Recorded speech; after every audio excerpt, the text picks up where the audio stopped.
오늘은 부활절 두 번째 주일입니다. 부활절은 지난 부활주일 하루로 끝나지 않습니다. 이후로 성령 강림 주일까지 50일간 지속됩니다. 교회 전통에서 부활절 두 번째 주일은 세례받은 사람이 새롭게 태어나는 날로 삼았습니다. 바로 오늘입니다. 이날 주일 예배에는 요한복음 20장 19절에서 29절 말씀이 낭독됩니다. 이 부활절 두 번째 주일을 흔히 도마 주일이라고 부릅니다. 도마가 부활하신 주님을 만나 새 사람이 된 것처럼 이 시간 저와 여러분 모두가 새롭게 되기를 소망합니다.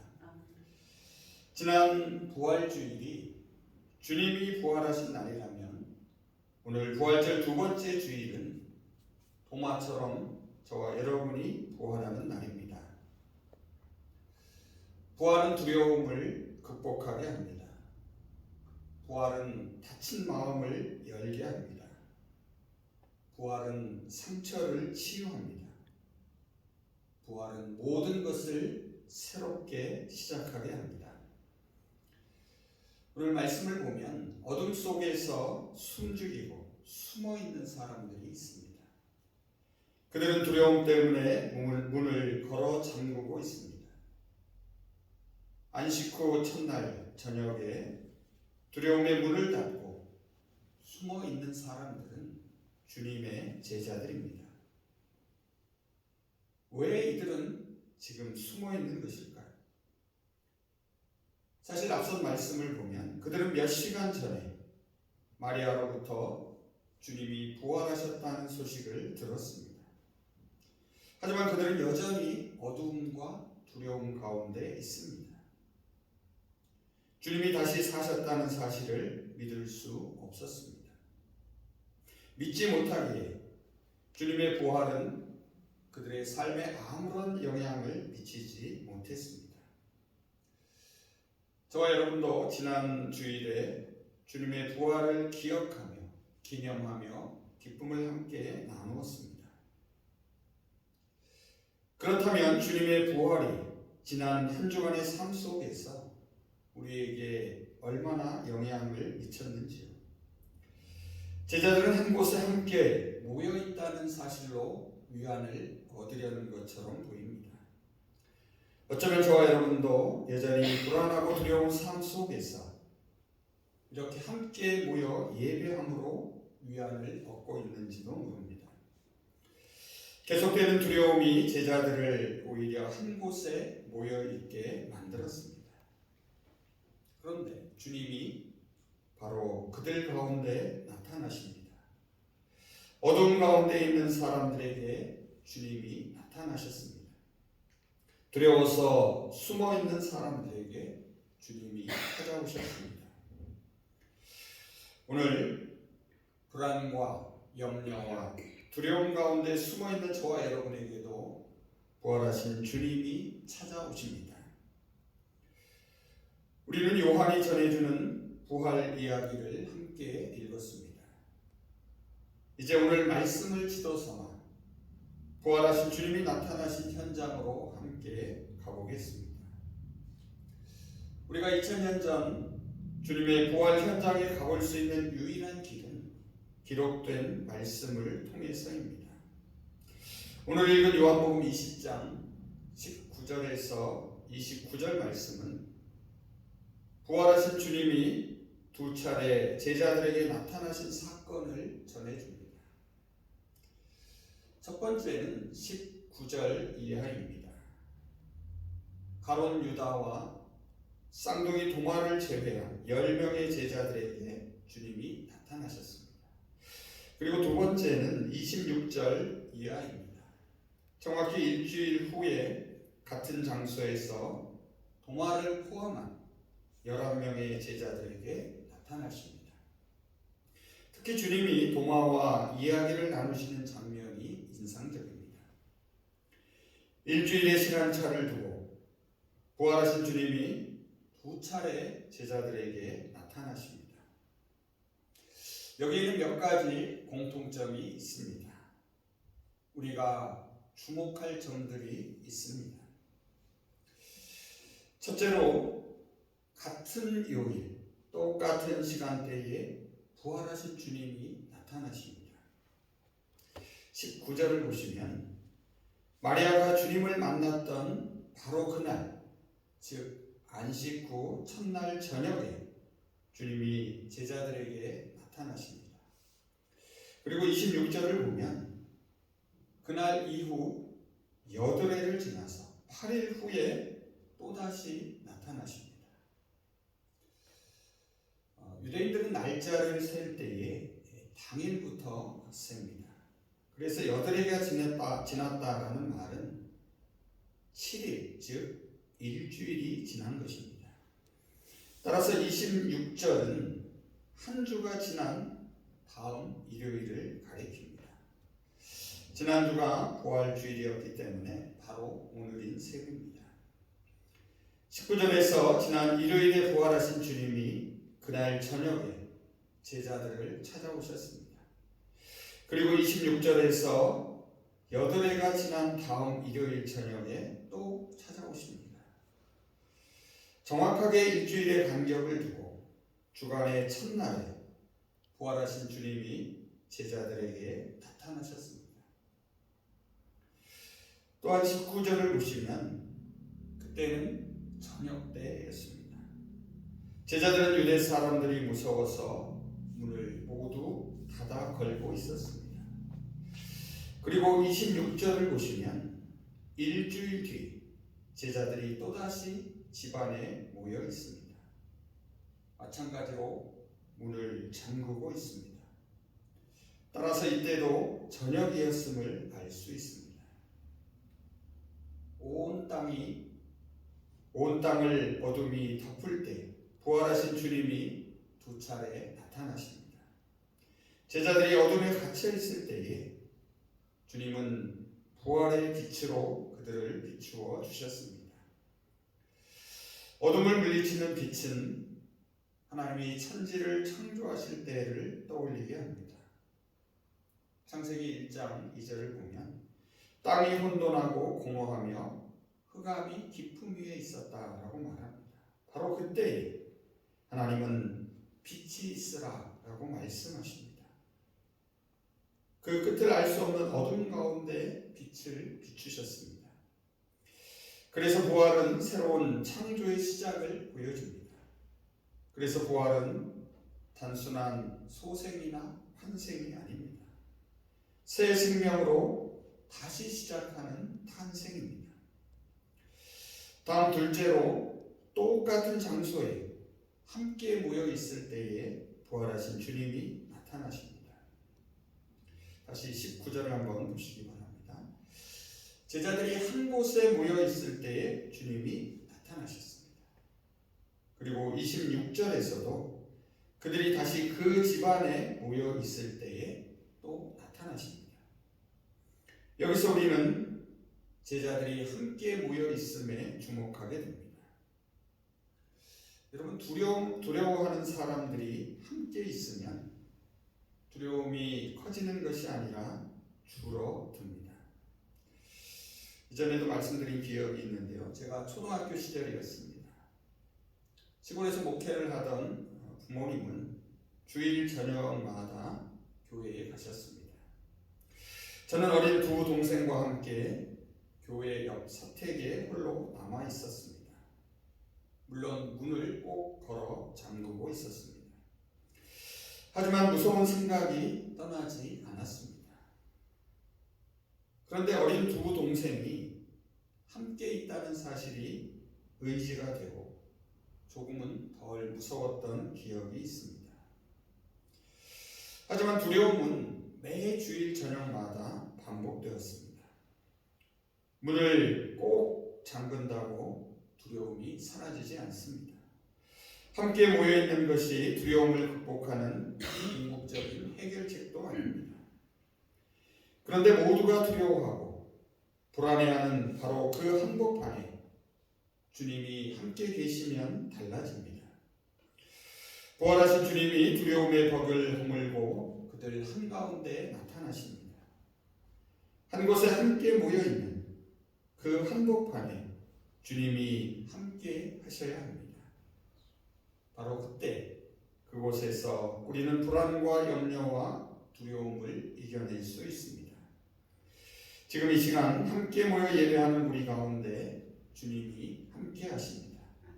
그래서 이 자리가 바로 우리가 두려움을 이기고 다시 시작할 수 있는 자리임을 기억하시기 바랍니다. 같은 요일, 같은 시간대에 똑같은 장소에서 부활하신 주님이 반복해서 다시 나타나셨습니다. 여러분, 이것은 무엇을 의미하는 것일까요? 주님의 부활은 2000년 전 단 한 번 있었습니다. 하지만 부활의 경험은 우리의 삶에서 계속해서 반복되어야 함을 깨닫게 합니다. 부활하신 주님은 반복되는 일상의 삶 속으로 계속해서 찾아오십니다. 그리고 우리를 만나주신다는 사실을 알려줍니다.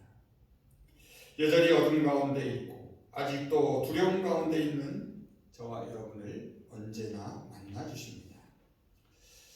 다음 셋째로 주님은 제자들에게 똑같은 평화의 인사를 반복해서 건네십니다. 19절과 26절 모두 어둠을 몰아내고 닫힌 문을 뚫고서 주님이 오십니다. 그리고 제자들 한가운데 서서 그들에게 평강이 있기를 바란다라고 인사를 건네십니다. 여기서 평강은 평화를 의미합니다. 평화는 사전적 의미로는 전쟁이나 갈등이 없이 평온하고 화목한 상태를 가리킵니다. 그런데 주님이 말씀하신 이 평화, 평강은 히브리 말로 여러분도 잘 아시는 샬롬입니다. 샬롬은 관계적인 용어입니다. 그래서 샬롬이란 하나님과의 수직적 관계가 온전해지는 것입니다. 이를 통하여 사람과 사람 사이의 수평적 관계도 올바르게 되는 것을 의미합니다. 그래서 단지 전쟁이나 갈등이 없이 평온한 것이 샬롬이 아닙니다. 서로가 서로를 온전히 이해하고 관계가 올바른 것을 말합니다. 하나님이 창조주이시고 우리 인간이 피조물임을 알고 고백하는 것입니다. 우리들이 서로 사랑해야 하는 존재임을 깨닫는 것입니다. 그래서 평화는 하나님의 뜻을 따라 서로를 위하여 역동적으로 움직이는 상태를 말합니다. 단편적이고 깨어지고 단절되었던 관계가 다시금 온전해지고 하나가 되는 상태를 말합니다. 균형 있고 질서 있고 조화롭고 생명력 있는 삶을 살아가는 것이 평화입니다. 주님의 부활이 바로 평화, 샬롬입니다. 주님의 부활은 살림입니다. 살림이란 다시 살리는 것을 말합니다. 새로운 존재로 태어나는 것입니다. 내가 다시 살아나는 것입니다. 다른 사람을 다시 살리는 것입니다. 우리 모두가 함께 살아나는 것입니다. 마지막 넷째로 주님은 두 번 모두 똑같은 십자가의 상처를 제자들에게 보이십니다. 이 10절을 한번 보시기 바랍니다. 평화의 인사를 건넨 주님은 제자들에게 손과 옆구리의 상처를 보여주십니다. 그리고 27절을 보시면 도마에게는 직접 그 상처에 손을 대어보라고 하십니다. 그리고 믿음 없는 자가 되지 말고 믿는 자가 되라고 말씀하십니다. 여기서 우리는 부활하신 주님이 여전히 손과 옆구리에 상처를 갖고 계심을 주목하게 됩니다. 부활하신 주님을 확인할 수 있었던 것은 놀랍게도 손의 못자국과 부활의 창자국이었습니다. 십자가의 상흔이 부활하신 주님이시라는 확실한 증거가 됩니다. 그래서 십자가의 상처는 부활의 기적이 일어나는 장소입니다. 부활하신 주님의 상처는 우리의 상처가 변화될 것이라는 약속이기도 합니다. 일주일의 간격을 두고 제자들에게 나타나신 주님은 똑같은 말씀을 반복하십니다. 너희에게 평강이 있을지어다. 또한 주님은 똑같은 모습을 보여주십니다. 손에는 못자국이, 옆구리에는 창자국이 선명합니다. 여러분, 이것은 또 무엇을 의미하는 것일까요? 이것은 부활하신 주님이 오늘 우리에게도 평화의 인사를 건네고 계심을 깨닫게 합니다. 십자가의 상처를 지니고 찾아오심을 바라보게 합니다. 주님의 부활의 주님은 십자가의 상처를 가지고 저와 여러분을 만나주십니다. 이것은 부활의 삶을 사는 사람도 결코 고난을 피할 수 없음을 말해줍니다. 하지만 우리의 고난은 자신의 욕망에서 오는 고통이 아니라 타인을 위한 사랑의 흔적이어야 합니다. 우리가 오늘 부활의 삶을 살아간다는 것은 바로 이러한 신비를 깨닫고 그 속에 들어가는 것을 의미합니다. 이를 통하여 우리는 믿는 자가 될 수 있습니다. 주님은 부활의 신앙을 가지라고 재촉하지 않으셨습니다. 주님은 부활의 믿음을 잃지 말라고 경고하지도 않으셨습니다. 주님은 도마에게 이렇게 말씀하셨습니다. 믿음 없는 자가 되지 말고 부활을 믿는 자가 되라고 격려하십니다. 이제 부활을 삶으로 살아내라는 것입니다.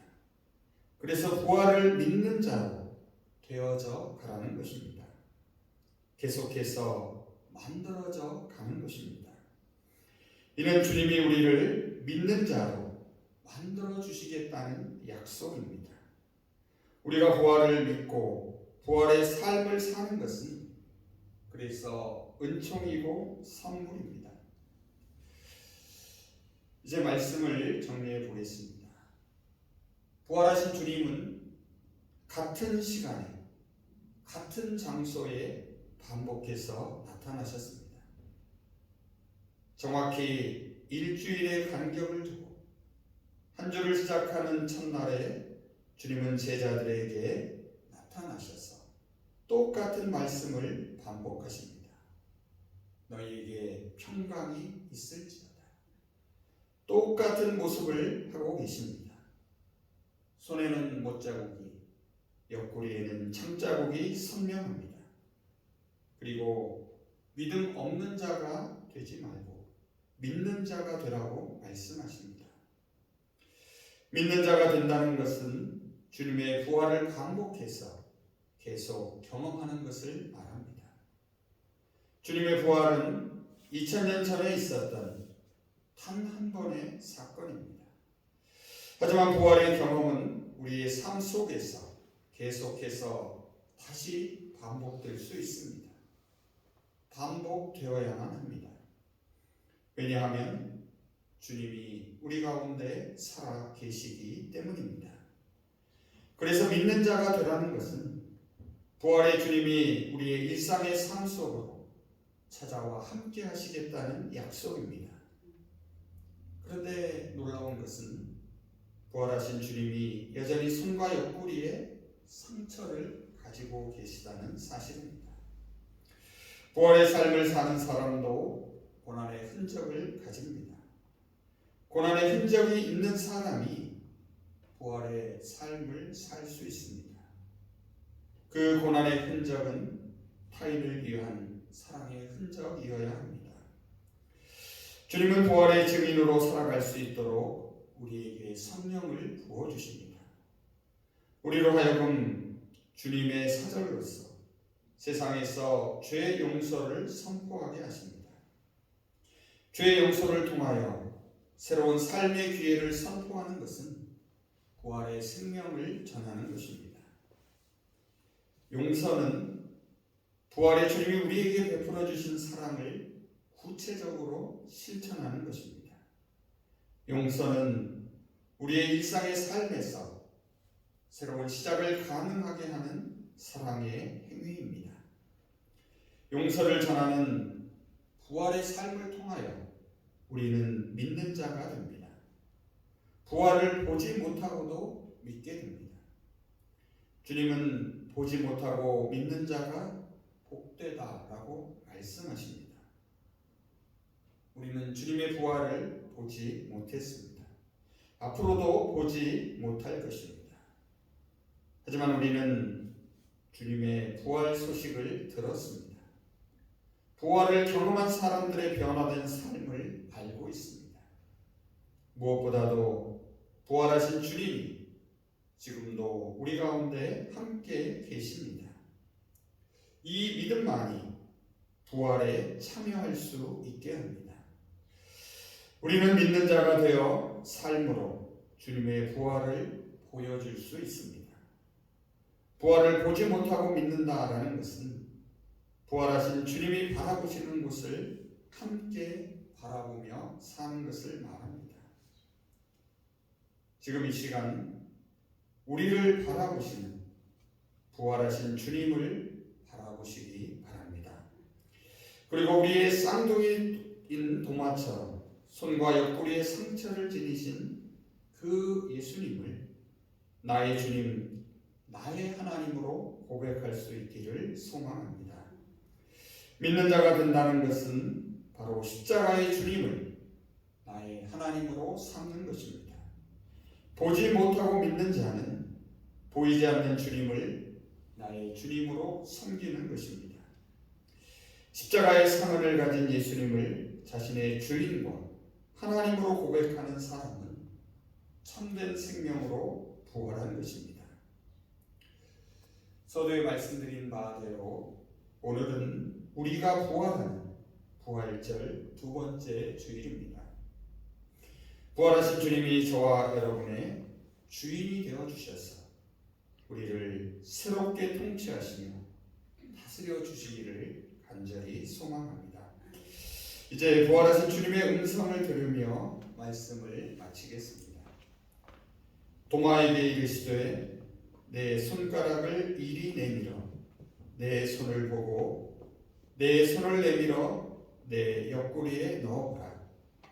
그리하여 믿음 없는 자가 되지 말고 믿는 자가 되라. 도마가 대답하여 이르되 나의 주님이시요 나의 하나님이시니이다. 예수께서 이르시되 너는 나를 본고로 믿느냐? 보지 못하고 믿는 자들은 복되도다 하시니라. 아멘. 기도하겠습니다. 부활이요 생명이신 주님, 부활을 믿는다라는 것은 단지 과거에 있었던 사건을 인정하는 것도 아니고 미래에 이루어질 소망을 단지 바라보는 것도 아님을 깨닫게 하여 주시옵소서. 부활의 신앙은 오늘 여기 일상의 삶에서 부활의 삶을 살아가는 것임을 깨닫게 하여 주시옵소서. 도마가 부활의 주님을 만나 새로운 사람으로 태어났던 것처럼 새롭게 태어나게 하시고 현재에 절망하고 미래에 두려워할 때에 부활의 신앙으로 저희를 붙들어 주시며 다시 시작할 수 있도록 일으켜 세워 주시옵소서. 이 땅에서 저희의 경험하는 고난과 상처들이 타인을 위한 사랑의 흔적들이 되게 하시고 믿음 없는 자가 아니라 믿는 자가 되게 하시며 그래서 보지 못하고도 믿음으로써 복된 삶을 살게 하여 주시옵소서. 부활의 첫 열매가 되신 예수 그리스도의 이름으로 기도합니다.